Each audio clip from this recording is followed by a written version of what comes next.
Vamos a orar. Bendito Dios, suplicamos tu bendición en este momento especial de nuestro culto a ti, porque vamos a leer tu santa palabra, la Biblia, y a meditar en ella. Creemos que tú hablas verdaderamente por tu palabra, cuando es interpretada correctamente y en el poder de tu Espíritu Santo. Por eso rogamos que envíes esa luz, ese entendimiento que no tenemos por nosotros mismos.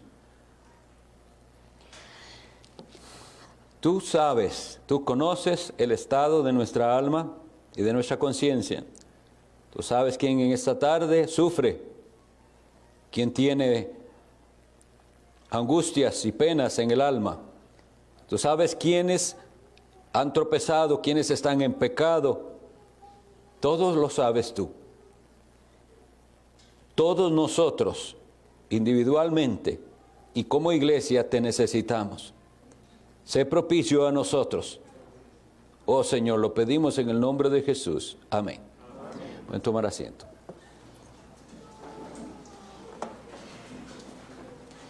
Evangelio de Mateo, capítulo 5.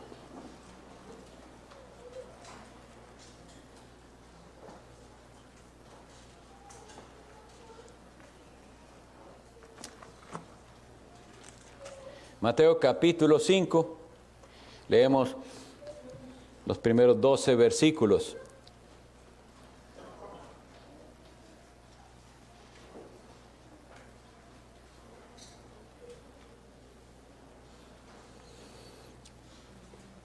Viendo la multitud, subió al monte y sentándose, vinieron a él sus discípulos y abriendo su boca les enseñaba, diciendo: Bienaventurados los pobres en espíritu, porque de ellos es el reino de los cielos.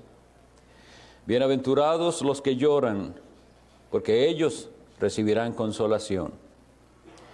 Bienaventurados los mansos, porque ellos recibirán la tierra por heredad.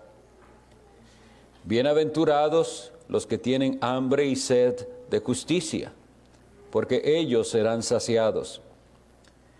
Bienaventurados los misericordiosos, porque ellos alcanzarán misericordia.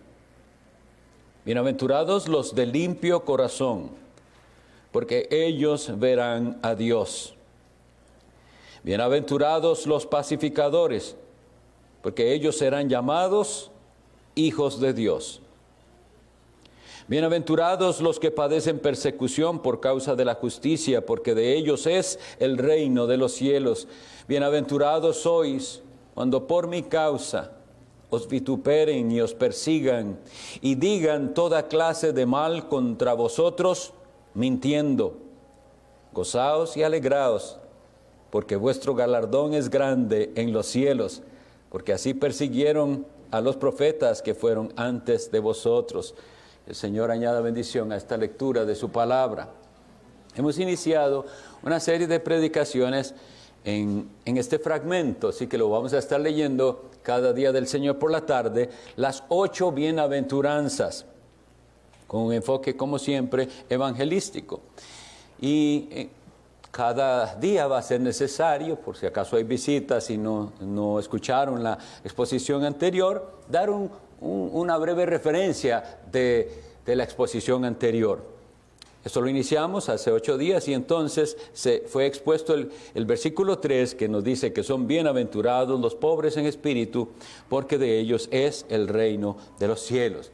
Iniciamos por recordar qué significa esa palabra bienaventurado. Debemos tenerlo bien claro porque si no, no vamos a recibir la bendición, entendimiento de qué es lo que está diciendo el Señor aquí. Puede traducirse como dichoso, puede traducirse como feliz, pero más pudiéramos darle el significado, tiene la bendición de Dios. Eso es ser bienaventurado. Tiene la persona la bendición de Dios. Y al llegar a estas bienaventuranzas y que realmente describen el carácter y la vida de los súbditos del reino de Dios, podemos siempre desviarnos y pensar y cambiar el orden y pensar que Jesús nos está diciendo, para ser salvo usted tiene que hacer esto. ¿Entienden? Salvación por obras. Si no lo abordamos bien, eso es lo que parece, que Él está diciendo. Para ser salvo usted tiene que ser, y entonces comienza y dice las 8 características. Pero no es eso. La salvación es solamente por gracia, solamente por la fe, solamente por Cristo. Y la persona que recibe el don de Dios, de la salvación, del perdón de sus pecados, por gracia solamente, sin merecerlo, por la fe, sin hacer nada, por medio de Cristo y su sacrificio, entonces esa persona tendrá un carácter como el que está descrito aquí. Comenzará a verse en esa persona el carácter de los súbditos del reino de Dios. El orden es muy importante. No es que hacemos esto para ser salvos. Lo que estamos estudiando es lo que produce en el creyente la salvación recibida por gracia. Entonces, la vez pasada habíamos visto la primera bienaventuranza, pobres en espíritu. Lo contrario sería ricos en espíritu. En nuestra mente, más bien es feliz el rico en espíritu. Pero vemos que no. Nosotros no venimos a la iglesia ni somos creyentes para ahora enorgullecernos de lo que tenemos espiritualmente. No, jamás. El que ha recibido la gracia de Dios se mantiene humilde sabiendo, yo a Dios no tengo que ofrecerle.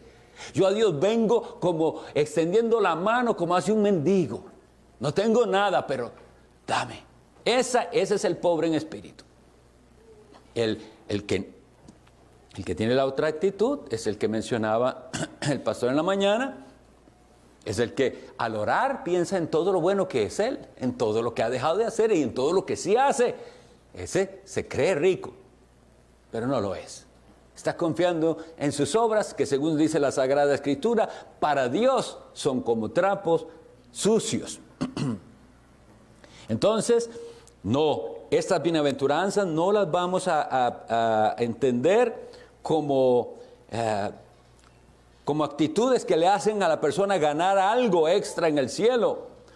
Y también tenemos que tener en claro que todas estas 8 bienaventuranzas no son opcionales. No es que vamos a ir a la Biblia y usted dice, bueno, yo tengo esta, la otra no me gusta y esta sí. No, este es el carácter de los que han recibido la gracia de Dios. Y número 1 vimos entonces humildad. Es pobre en espíritu. No viene pretendiendo que merece nada, viene extendiendo su mano siempre como un mendigo.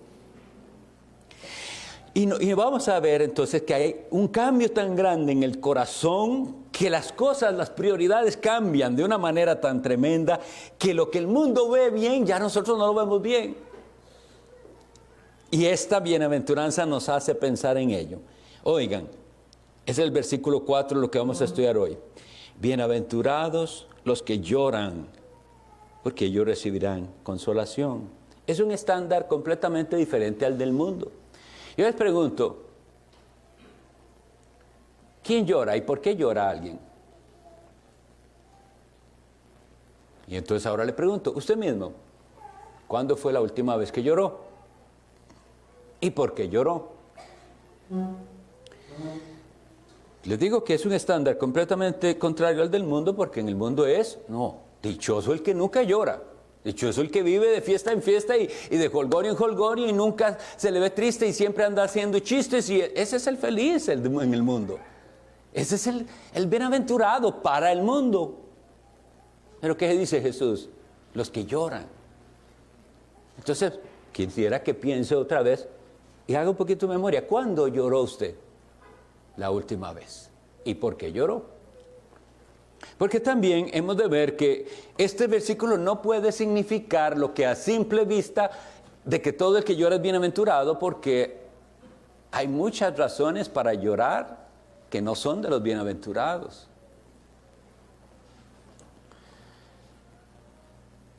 Entonces vamos a ir a un pasaje de la Sagrada Escritura que creo yo que nos va a iluminar de qué clase de lloro está hablando Jesús aquí. No puede ser de que todo el que ha llorado es bienaventurado, porque todo el mundo ha llorado. Pero ¿por qué ha llorado? ¿Y qué le llevó a ese lloro y cómo fue? Entonces vamos a ir al libro de las Lamentaciones del profeta Jeremías, capítulo 3. Las Lamentaciones están después del profeta Jeremías. Esos dos libros los escribió el profeta Jeremías, tanto la profecía de Jeremías como las Lamentaciones del profeta Jeremías. El capítulo 3, y vamos a leer de los versículos 25 al 29.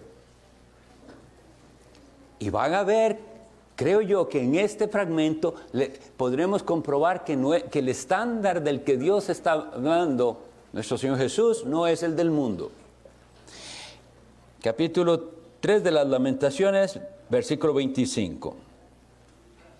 Bueno es Jehová a los que en él esperan, al alma que le busca.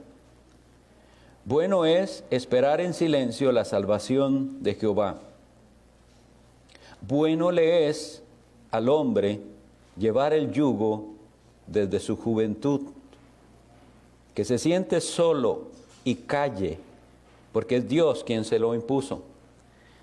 Ponga la boca en el polvo, por si aún hay esperanza. Y voy a leer uno más. Dé la mejilla al que le hiere, y sea colmado de afrentas. Y vean que los primeros tres versículos dicen, bueno es. Y usted se pone a pensar, ¿y cómo va a ser esto bueno? Que me tenga que estar aquí solo, en silencio, que yo no sé qué hacer. Y el 27 completamente contrario a lo que el mundo y nosotros hemos entendido. Bueno le es al hombre llevar el yugo desde su juventud. ¿Se entiende lo que quiere decir él? Lo que está diciendo, que le es bueno sufrir. ¿Pero por qué? No es un sufrir por sufrir. Lo que debemos entender es que él está diciendo, que ese sufrimiento actúa en el alma del ser humano para sensibilizarle su conciencia. Y cuando la conciencia está sensible, entonces usted se puede rendir al Salvador. Antes no. Antes usted sigue con su pensamiento. Yo puedo, como es la filosofía humanista. Yo puedo, si me propongo lo hago, etcétera. Todo pensando en uno y en lo que uno puede hacer. Pero el versículo nos dice que no. Que es, ponga su boca en el polvo. Imagínenselo. ¿Cómo es la boca en el polvo? Es un arrodillarse tirado al piso. Y dice que eso es bueno. Que lleve su yugo desde su juventud. Nosotros, creo que cualquier padre, queremos evitarle a los hijos todo sufrimiento. No queremos que chiquitito que no se caiga, que no le pase esto, que no. Y a veces nos llevamos a extremos, ¿verdad? Esos madres y padres que no quieren, pero que le pase nada. ¿Se entiende? Queremos proteger, que no le pase nada. Eso lo extendemos luego, de manera que los libramos de todas sus responsabilidades. No hacen nada, no saben hacer nada, no tienen ninguna responsabilidad. En el colegio, a favor de las malas faltas de sus hijos, en lugar de apoyar la disciplina de los educadores, como pasa hoy en día, ustedes saben. Pero todo eso, ¿por qué? Porque no creemos esto. Pero a ellos les es bueno darse cuenta que vivimos en un mundo caído. Y que ellos sí, claro, que son grandemente beneficiados al tener padres que se preocupan por ellos. Pero que este mundo es un mundo de dolor y de sufrimiento. Tienen que aprenderlo, porque un día experimentarán el dolor y el sufrimiento. Este profeta, el profeta Jeremías, que escribió estas lamentaciones, sufrió lo que otros profetas no sufrieron. Es decir, hay profetas que anunciaron el juicio y le dijeron al pueblo, vean que esto viene y esto viene por el pecado de ustedes, Dios va a mandar castigo, y una y otra vez, y por años y años. Pero sus profetas se murieron y vinieron otros profetas y siguieron el anuncio. Pero a Jeremías le tocó anunciarlo y verlo. Él vio cuando vino Nabucodonosor con todo su ejército y arrasó con Jerusalén, quemó la ciudad, derribaron el templo. Él lo vio. Y si ustedes leen con atención, vean lo que dice el versículo 3. El capítulo 3, versículo 1. Yo soy el hombre que ha visto aflicción bajo el látigo de su enojo. Me guió y me llevó en tinieblas y no en luz. Ciertamente contra mí volvió y revolvió su mano todo el día. Hizo envejecer mi carne y mi piel quebrantó mis huesos. Él habla de una manera poética de todo lo que él ha sufrido. Y dice, Dios mío, ¿qué hago yo aquí? He anunciado el juicio. Nadie hizo caso y ahora estoy viendo las barbaridades que sucedieron. Porque los detalles de lo que sucedió en la toma de Jerusalén por los babilonios fue muy triste. Muerte, sufrimiento. Entonces, él conocía lo que era el sufrimiento. Es una manera, entonces, como les digo, el sufrimiento de despertar la conciencia. Pero otra vez, ¿dónde está el por qué eso es bueno? Voy a leer para ustedes ahora los versículos del 37 al 40 de Lamentaciones 3. ¿Quién será aquel que diga que sucedió algo que el Señor no mandó? ¿De la boca del Altísimo no sale lo malo y lo bueno? ¿Por qué se lamenta el hombre viviente? Laméntese el hombre en su pecado. Escudriñemos nuestros caminos y busquemos y volvámonos a Jehová. Entonces veamos, el primer versículo nos muestra una característica que no quiere hoy la gente aceptar de Dios. Dios es soberano, no pasa nada, ningún detalle de la historia ha sucedido contrario a la voluntad de Dios. Dios es soberano, Él controla absolutamente, nada nos toma por sorpresa. Esto que pasó en Jerusalén, y él lo pregunta, ¿quién va a decir que Dios no tuvo nada que ver con esto? Dios lo mandó. Y entonces ahora llegamos al centro de nuestra bienaventuranza. ¿Por qué se lamenta el hombre viviente? La mayoría de nuestros lamentos son lamentos por la consecuencia de nuestros pecados. Esa es la mayoría de los lamentos del ser humano, la consecuencia de sus acciones incorrectas, malas decisiones, rebeldías, terquedad. Esa es la causa. Y él le pregunta, ¿por qué se lamenta? No se está todavía lamentando por su pecado, sino por el resultado, por la consecuencia. Hay quienes andan en una vida promiscua en el mundo y después se están lamentando porque los infectaron con una enfermedad de transmisión venérea. Está sufriendo, pero todavía no está arrepentido de lo que hizo, está arrepentido de las consecuencias. Hay alcohólicos que llaman ahora borrachos, que después llegan a llorar sus penas, tienen una cirrosis, tienen un gran problema, el hígado deshecho. Y todavía no están lamentando sus pecados, están lamentando a lo que llegaron por causa de su embriaguez. Y así los demás pecados. Piense usted en los suyos, sus pecados y las consecuencias de sus pecados. Todavía eso no le hace a usted bienaventurado. El que usted llore lo que hoy está pasando por causa de su pecado no le hace todavía bendito de Dios, como significa bienaventurado. ¿Cuándo se vuelve usted bienaventurado? Cuando usted cumple lo que dice este versículo. ¿Por qué se lamenta el hombre viviente? Laméntese el hombre en su pecado. Cuando el Espíritu Santo de Dios viene al corazón del hombre, lo hace reconocer su pecado y usted comienza a recordar y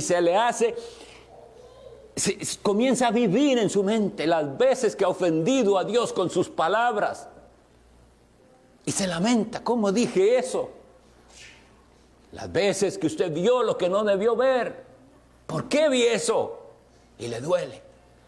¿Pero qué es lo que le duele? Haber ofendido a Dios. Si cuando usted se lamenta todavía no hay un dolor por haber ofendido al Dios que le dio la vida, usted no es bienaventurado.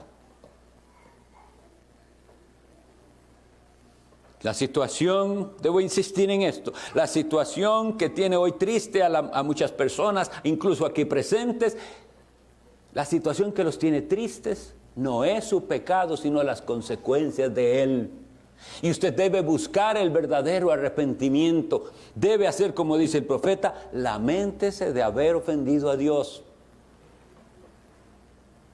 Dios le ha dado oportunidad tras oportunidad tras oportunidad, y usted las ha desperdiciado, las ha menospreciado. Cuando a usted le duela eso, entonces comenzará a ser bienaventurado.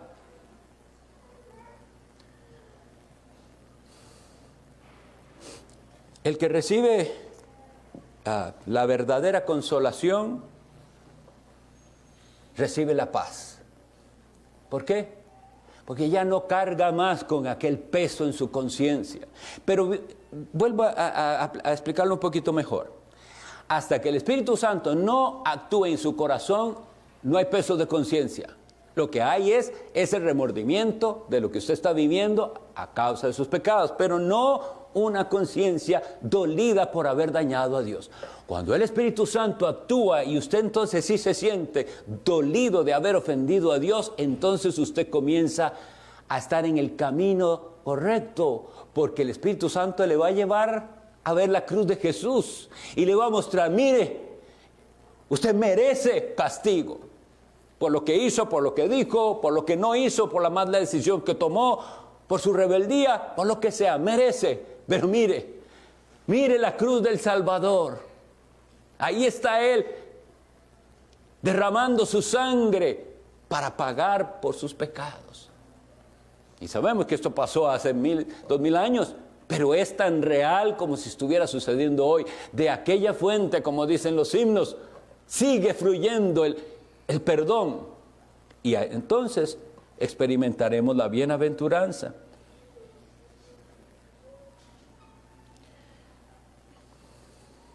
Segundo a los Corintios 1:4 nos dice otro efecto de los que han recibido esta bienaventuranza.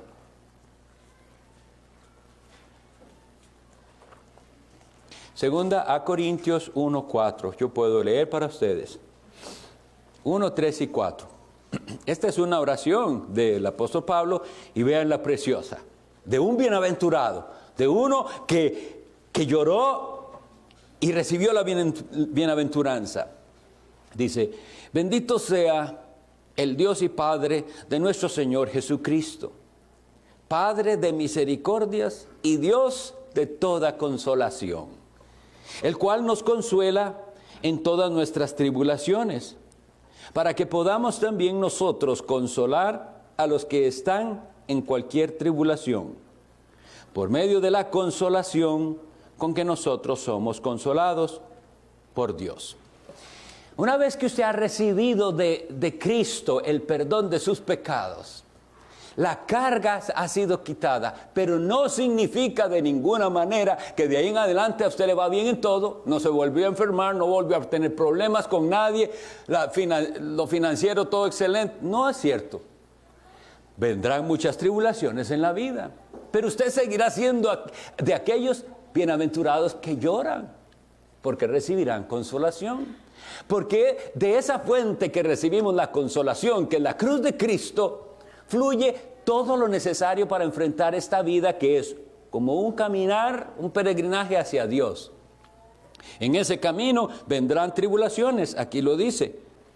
Él nos consuela en todas nuestras tribulaciones. Tribulaciones son problemas, complicaciones, tristezas de todo tipo.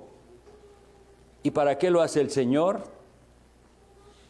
Para que aprendamos a vivir de verdad como un pueblo de consoladores que consuelan, porque han sido consolados.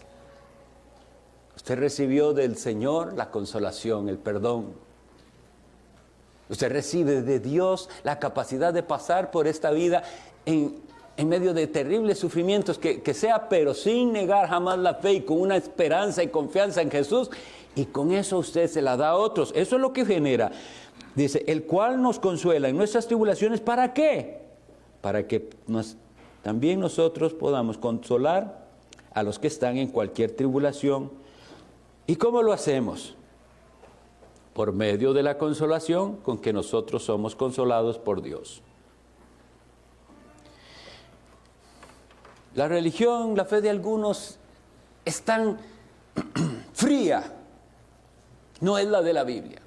En la de la Biblia, cuando usted tiene una comunión con Cristo Jesús, usted puede sentir el consuelo que Jesús da, porque Él se hizo como nosotros y sabe lo que es sufrir, sabe lo que es ser incomprendido,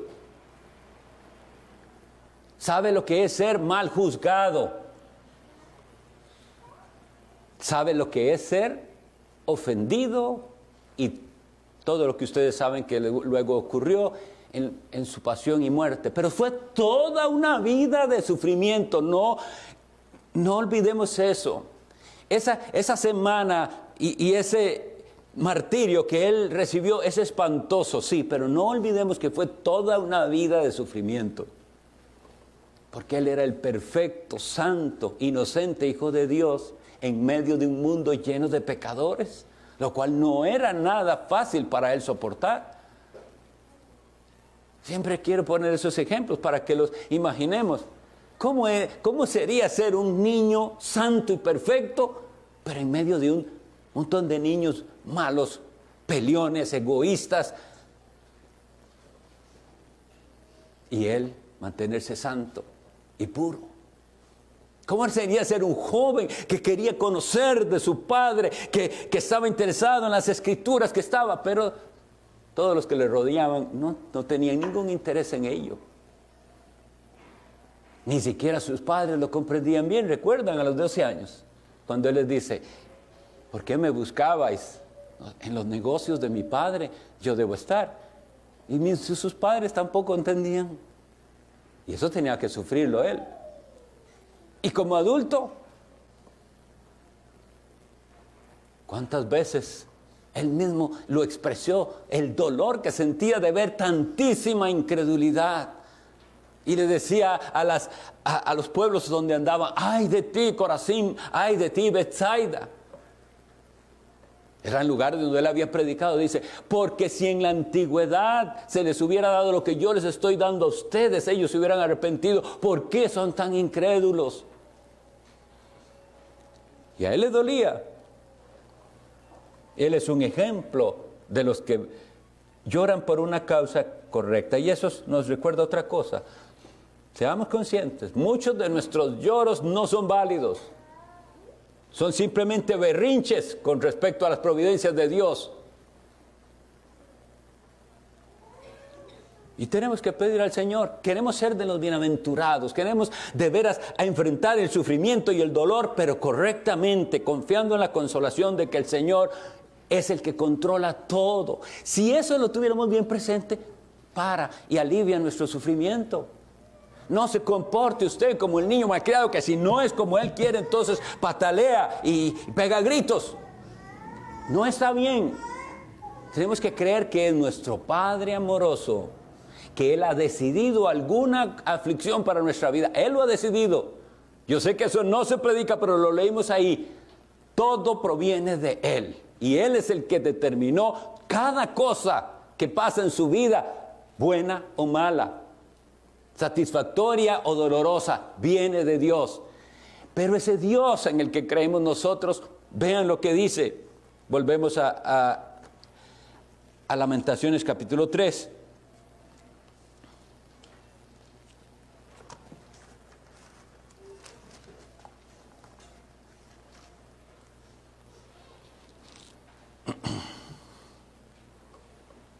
Versículo 31. Porque el Señor no desecha para siempre. Antes, si aflige, Él nos aflige. También se compadece según la multitud de sus misericordias. Y aquí está. Este es el carácter de Dios. Dios no es ningún monstruo que trae dolor a nuestra vida sin propósito. Dice, porque no aflige ni entristece voluntariamente a los hijos de los hombres. No es sin propósito. Lo que viene a nuestra vida de aflicciones no es sin propósito. Está determinado para el bien, si usted le ama. Eso dice Romanos, ¿verdad? 8:28. a los que aman a Dios. Todas las cosas, incluso esas que le hacen llorar, le van a ayudar a bien. A los que conforme a su propósito son llamados. La pregunta es, ¿le ama usted a Él para poder reclamar esa promesa? Si es así, creemos, esto lo envió el Señor porque algo necesito aprender, porque necesito acercarme más a Él. El propósito entonces del sufrimiento se cumple cuando podamos hablar, como dice aquí mismo Lamentaciones 3:24. Mi porción es Jehová, dijo mi alma, por tanto en Él esperaré. Si no es así, no ha llegado usted al punto de ser bienaventurado. Es que es precioso. Sí, todo puede arruinarse, todo puede estropearse, pero mi porción es Jehová. Dijo mi alma, por tanto en Él esperaré. Hay un mensaje de esperanza y el que lo recibe podrá entonces llevar ese mensaje de consolación a otros. Por eso es tan triste y tan dudoso ver personas que no compartan lo que Cristo ha hecho en su vida con otro. Y le consuelen al que anda perdido en el pecado, hundido. Hay que decirle a ellos, hay esperanza. Jesús perdona, Jesús cambia.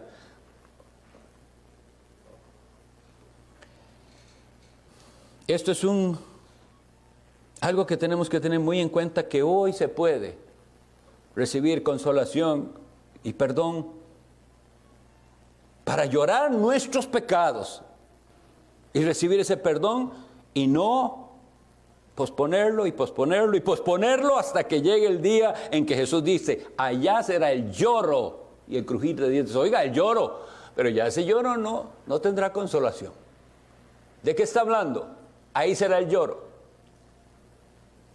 Imaginémoslo, por favor, un momentito. ¿Cómo será ese lloro donde ya no hay esperanza, donde usted puede gritar todo lo que quiera y ya no hay esperanza? No va a haber bienaventuranza ahí más. Pero hoy hay. Hoy hay.